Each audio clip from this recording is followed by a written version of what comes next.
মনোবীক্ষণ polyclinic, চিকিৎসার জগতে এক দশক। এখন এখানে সব বিষয়ে ডাক্তারবাবু একসাথে তলায়। ফোন করুন 7477999515 এই নম্বরে। পদ্মায় মাছ ধরতে বাধা দেওয়ার অভিযোগে সাগরপাড়ায় রাস্তা অবরোধ করে বিক্ষোভ মৎস্যজীবীদের। রাস্তায় বাঁশ বেঁধে সাগরপাড়া থানার সামনে জলঙ্গি শেখপাড়া রাজ্য সড়ক অবরোধ করে চলে বিক্ষোভ। আপনার আনন্দে আমাদের উদযাপন।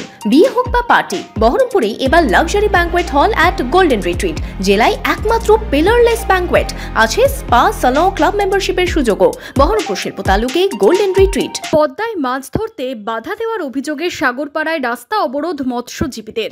রাস্তায় বাঁশ বেঁধে সাগরপাড়া থানার সামনে জলঙ্গি শেখপাড়া রাজ্য সড়ক অবরোধ করে চলল বিক্ষোভ। মৎস্যজীবীদের অভিযোগ, সাগরপাড়া থানার সীমান্তবর্তী সিংপাড়া কলোনি এবং চকচৈতন এলাকায় পদ্মার মাছ ধরতে নামতে দিচ্ছেন না বিএসএফ। 3 দিন ধরে তাদের বাধা দেওয়া হচ্ছে। আমাদের আজ 3 দিন ধরে পদ্মায় নামতে দেয় না।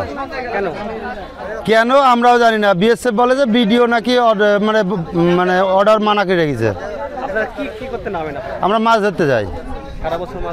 আমাদের হ্যাঁ মাছ ধরাই। আমাদের জমি জায়গা বেশিরভাগ লোকেরই নাই, শুধু মাছ ধরার উপরে নির্ভর।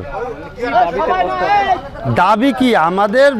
আমরা রীতিমতন আইডেন্টি কার্ড আমরা জমা দিব, সকাল 5টায় নামবো, আবার বিকাল 5টায় উঠে আসবো।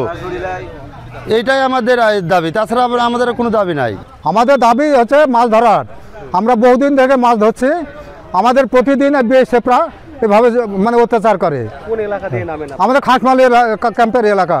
কি বলছে এখন বলছে ওরা নালাতে মাছ, 2 দিন পরে আপনার নালা জল শুকিয়ে যাবে, বড় নদীতে নামতে দেবে না। তাহলে আমরা মাছ কোথায় ধরবো?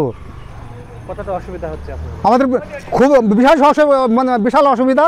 মঙ্গলবার সকালে মাছ ধরতে বাধা দেওয়ায় সকাল 6টা থেকে রাস্তা অবরোধ শুরু করেন এলাকার মৎস্যজীবীরা। প্রায় ঘন্টা 3 অবরোধ চলার পর প্রশাসনের আশ্বাসে অবরোধ উঠে যায়।